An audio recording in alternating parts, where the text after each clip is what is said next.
Ei, pessoal do segundo ano. Bom, aqui é o professor Thiago Souza, dando um olá oficial, desejando saúde para vocês. E vamos seguir na nossa vida aqui, certo? Estamos aqui fechando as últimas ideias de estudo dos gases, né? Íamos fazer 2 sequências de exercício. E hoje é o segundo, para que nós possamos passar para os princípios, para as leis da termodinâmica propriamente dita, certo? Então, que você possa se divertir aqui com esses exercícios para fixar todo o conhecimento necessário para esse assunto aqui, correto? Qualquer dúvida, não esqueça, estou sempre à disposição por meio do WhatsApp, né? E não se contenha com a sua dúvida, né? Tire essa dúvida, é importantíssimo, correto? Bom, então vamos lá, né? São alguns exercícios, 4 para ser mais exato.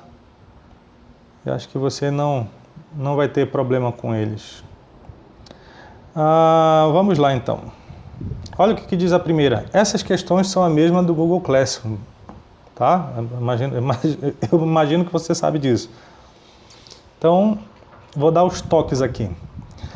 Olha o que diz a primeira. Quando se aumenta a pressão que um êmbolo realiza sobre o conteúdo gasoso de um recipiente para 5 atm, ou seja, aumentou a pressão, foi para 5 atm, a temperatura subiu para 250 Kelvin e aquele gás ocupou um volume de 1,5 litro.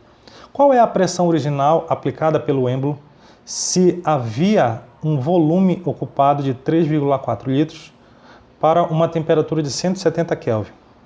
Bom, ele deu aqui a constante dos gases perfeitos, vale 0,082 atm litro por mol Kelvin. Bom, na verdade aqui, por mais que ele deu a constante dos gases, mas a gente pode fazer PVT por fotó, né? Então você tem o seguinte, um estado inicial, né? Tinha uma pressão P, que não sei quanto é que era, só sei que ela foi para 5. Era 170 Kelvin aqui a temperatura e foi para 250.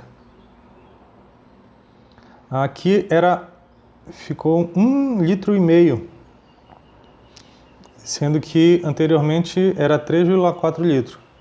Viu? PVT por fotó aqui. Aí você descobre fácil essa pressão inicial. Fácil. É para ser amigo de vocês mesmo. Olha o que diz a segunda.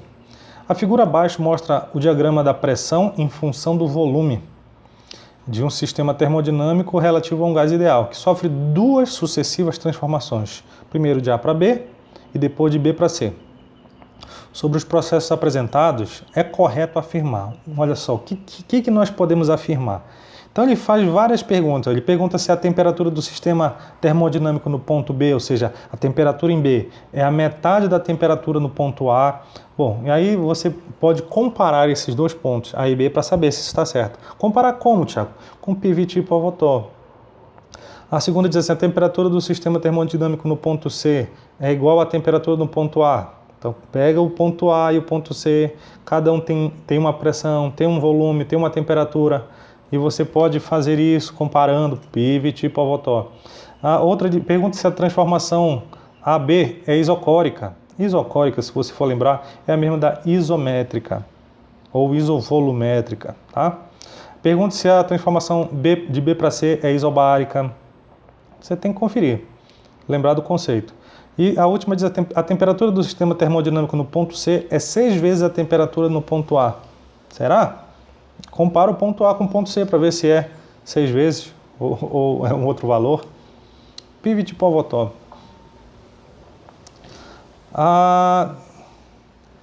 Deixa eu aproveitar logo aqui, voltar para essa aqui, antes que eu me esqueça. Aqui eu preciso que você faça uma nova questão para mim, tá? Isso para colocar como atividade extra lá no Google Classroom, tá? Eu preciso que você calcule a quantidade de mols que tem nesse gás, certo? Eu quero saber quantos mols de gás tem em todo esse processo. Por mais que ele mudou a pressão, mudou a temperatura, mudou o volume, mas eu tenho uma quantidade de mols dentro desse recipiente. Quanto? Eu quero que você calcule isso para mim e coloque lá na questão do Google Classroom, tá? É só colocar a resposta e, logicamente, no portfólio eu quero os cálculos. Tudo bem? Deu para perceber? Como é que faz isso, Thiago? De repente, Clepeiron, né? E bora lá. Olha essa daqui. Considere uma certa quantidade de gás ideal, mantida a temperatura constante. Temperatura constante.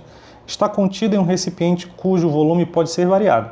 Assinale a alternativa que melhor representa a variação da pressão exercida pelo gás em função da variação do volume V do recipiente. Bom, quando nós temos uma transformação a temperatura constante, como é que pressão e volume se comportam? Essa aqui é teórica, tá? Se você precisar reconhecer qual é o tipo de gráfico da pressão pelo volume, qual desses gráficos seria a cara dela, né? Se você não lembra, volte lá para tirar essa dúvida. E bora para a última. Em uma determinada massa de gás perfeito está contido um recipiente de capacidade de 10 litros, sob pressão de 3,5 atm e temperatura inicial 25 graus Celsius. Após sofrer uma transformação isocórica ou isométrica, sua pressão aumenta para 7 atm.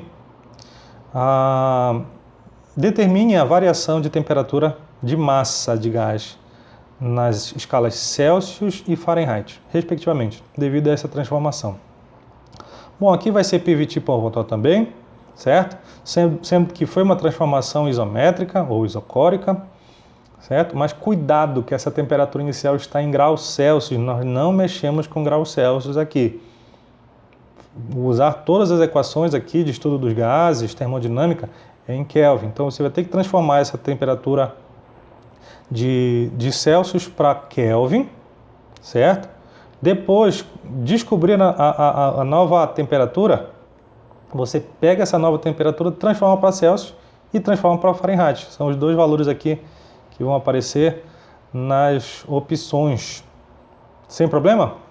Bom, mais fácil que isso eu não consigo, então se divirta. Mas se precisar de mim, estou à disposição.